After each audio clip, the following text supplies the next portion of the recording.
नमस्कार, आप देख रहे हैं सी न्यूज और मैं हूं ज्योति अरोड़ा। आइए नजर डालते हैं इस वक्त के न्यूज बुलेटिन पर।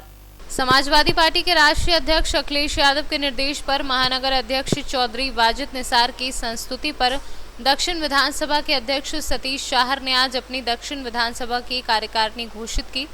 महानगर चौधरी ने बताया कि दक्षिण विधानसभा के अध्यक्ष सतीश चाहर और महासचिव नीरज सिकरवार ने अपनी कार्यकारिणी में हर समाज के वर्ग के लोगों को लेने का काम किया है। और महासचिव सिकरवार जी ने दक्षिण विधानसभा की कमेटी बनाई। मैं सबसे पहले इन दोनों ही अपने पदाधिकारी विधानसभा के सतीश चाहर की, महासचिव सिकरवार जी को धन्यवाद दूंगा कि उन्होंने अपनी कमेटी में सभी जाति और धर्म के लोगों का, महिलाओं के साथ जो गुलदस्ता बनाने का काम किया है, खूबसूरत गुलदस्ता बनाया है, चाहे उसमें जाटव समाज हो, वाल्मीकि समाज हो, कठेरिया समाज हो, मुस्लिम हो, जैन हो, ठाकुर हो, ब्राह्मण हो, बघेल समाज हो, सभी का जो लेकर गुलदस्ता बनाया है, उसके लिए मैं अपने दोनों ही पदाधिकारियों को धन्यवाद देता हूँ, मुबारकबाद देता हूँ और आशा करता हूँ कि आने वाले देखिए, आज समाजवादी पार्टी के राष्ट्रीय अध्यक्ष माननीय अखिलेश यादव के निर्देश पर नवनियुक्त पदाधिकारी बनाए गए हैं। यहाँ पे दक्षिण विधानसभा की जो कमेटी सतीश चाहर द्वारा जो घोषित की है, आज हमारे महानगर अध्यक्ष वाजिद निसार जी के नेतृत्व में संस्तुति करते हुए उन्होंने यहाँ पे टीम गठित की है। और इस नई टीम के अंदर जिस तरह से युवा हर वर्ग का समाज का निकल के बाहर आ रहा है, इसमें कुछ बीजेपी के सदस्य वोटर भी रहे हैं मेन। आज उन्होंने भी पार्टी के सदस्य ग्रहण की है, जिससे निश्चित ही आने वाले 2022 में इस भारतीय जनता पार्टी के झूठे वादों खिलाफ वाली पार्टी को हटाकर समाजवादी पार्टी के राष्ट्रीय अध्यक्ष माननीय अखिलेश यादव द्वारा पूर्व मुख्यमंत्री बनाया जाए। कितने लोगों का गठन हुआ है? इसमें करीब आपके 4 उपाध्यक्ष हैं, इसमें आपके 18 सचिव हैं और 22 करीब सदस्य बनाए गए हैं और बाकी कम से 10 लोग करीब जो बीजेपी और बीएसपी छोड़ के आए हैं, वो पार्टी सदस्य ज्वाइन करिए। आगरा से सी न्यूज संवाददाता अनुज उपाध्याय की रिपोर्ट। आजमगढ़ पुलिस अधीक्षक सुधीर कुमार सिंह द्वारा आज आयोजित प्रेस कॉन्फ्रेंस में 24 घंटे से बिजली व्यवस्था के बारे में बात की गई। हड़ताल पे है सर, काफ़ी दिक्कतें हो रही, चक्का जाम हो रहा है सर, उसके लिए क्या व्यवस्था की है? देखिए, जैसा कि आपको पता है कि जो एसोसिएशन है इनकी बिजली विभाग वालों की, अधिकारियों से लेकर नीचे कर्मचारियों तक, जिसमें इंजीनियर्स भी शामिल हैं और बाकी कर्मचारी, लाइनमैन और हर तरह का कर्मचारी शामिल है, वो प्रदेशव्यापी हड़ताल पर हैं। उसका असर हमारे जनपद में भी है। हमारी तरफ से, पुलिस की तरफ से सभी जितने भी पावर स्टेशन है सब पर सिक्योरिटी रखी गई। लाइंस जहाँ जहाँ जा रही है उनकी पेट्रोलिंग की जा रही है। जो भी पुलिस व्यवस्था हो सकती है वो सब पुलिस द्वारा की जा रही है और कहीं कोई ऐसा सबटाज पूरे जनपद में नहीं हुआ है जो पुलिस की कमी की वजह से हुआ, क्योंकि हड़ताल है और सप्लीमेंट उसका उतना नहीं है। जो कर्मचारी हड़ताल पे हैं उनका सप्लीमेंट उतना नहीं है, इसलिए लाइट थोड़ा सा गड़बड़ाई हुई है, बिजली थोड़ी सी गड़बड़ाई हुई है और व्यवस्था ठीक करने की कोशिश की जा रही है। आज भी हमारे और डीएम साहब के द्वारा एक मीटिंग की गई थी और जल्दी इसमें कुछ ठीक करने के लिए आपस में बातचीत हुई है, बहुत जल्दी इसमें सुधार होगा। आजमगढ़ से सी न्यूज संवाददाता सीबी भास्कर की रिपोर्ट।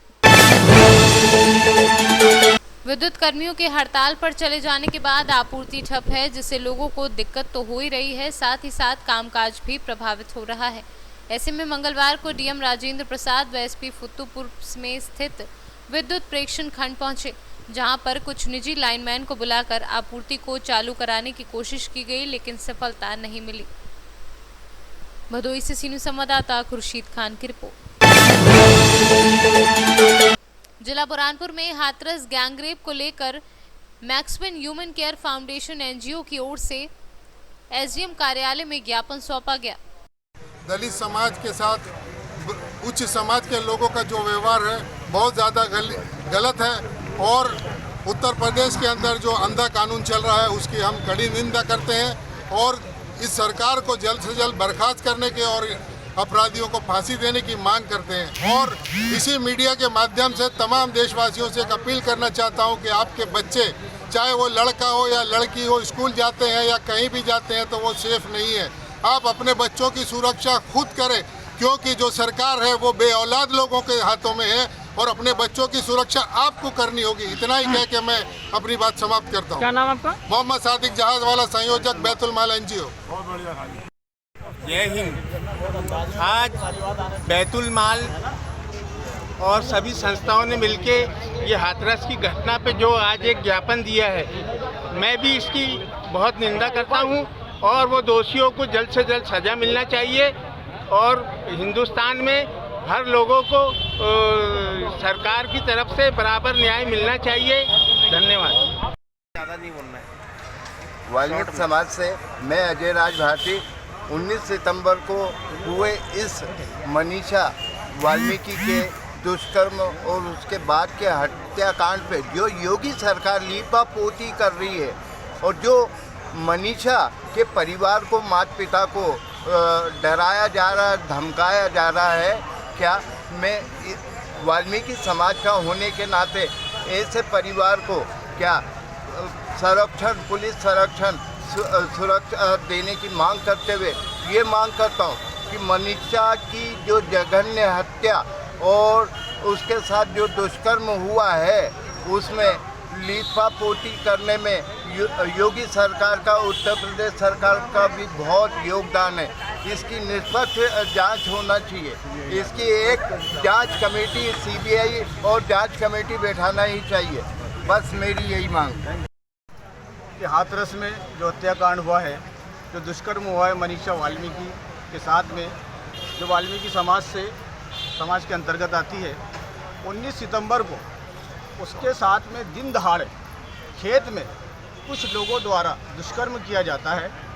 उसके बाद वो युवती जब उसका अपना विरोध प्रदर्शन करती है तो उसकी ज़बान को काट दिया जाता है। इतना ही नहीं, बर्बरता यहाँ तक आप देखिए कि उसको मार कर उसकी रीढ़ की हड्डी को तोड़ दिया जाता है, जो हमारे लिए बहुत शर्म की बात है। हमारे समाज के लिए, हमारे देश के लिए बहुत शर्म की बात है।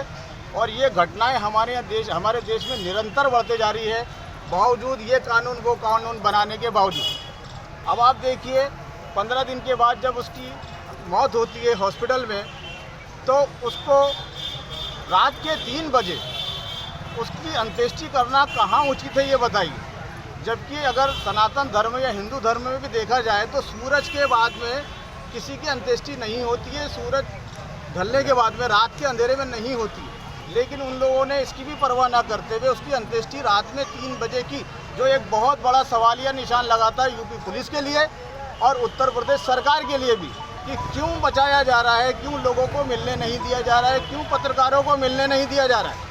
इसका मतलब कहीं ना कहीं कुछ ना कुछ राज है, जो राज ये सामने नहीं आने देना चाहते हैं। हम लोग मैक्सिम ह्यूमन केयर फाउंडेशन और बैतुल माल NGO इसका कड़ा विरोध करती है और चाहती है कि जो दुष्कर्मी है उनको जल्द से जल्द फांसी दी जाए, और वो भी जल्द से जल्द, मतलब जल्द से जल्द, ऐसा नहीं कि उसको पेंडिंग में डाला जाए। और बस यही मांग है।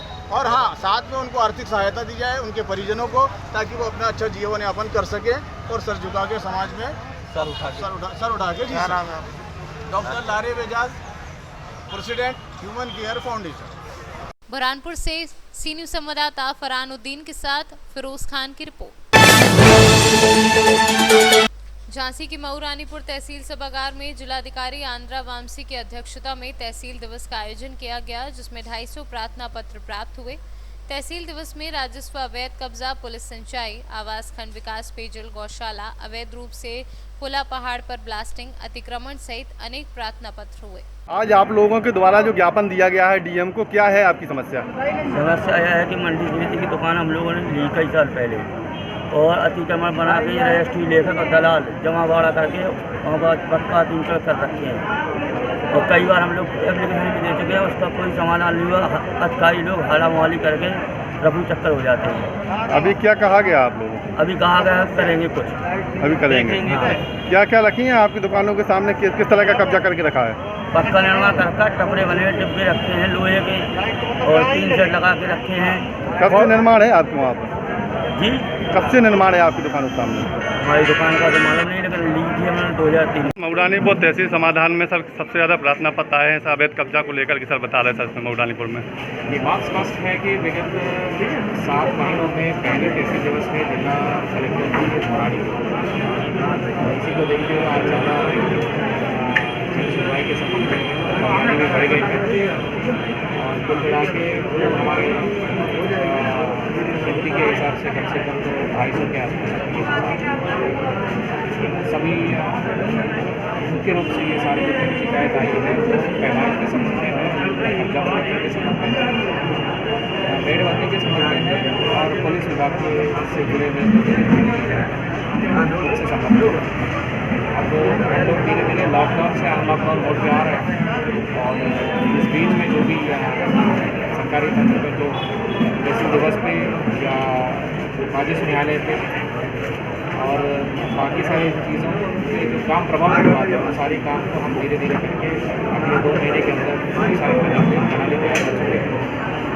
समस्त लेखपालों को ये भी सूचित कर दिया कि कोविड से बचते हुए काम को कैसे आगे बढ़ें। तहसील दिवस से लोग संतुष्ट नहीं हो पाते, क्या वजह रहती है? अब जब दो पक्षों का विवाद है तो न्यायालय से क्रमबद्ध तरीके से निपटाना है, उसके लिए एक प्रक्रिया भी है।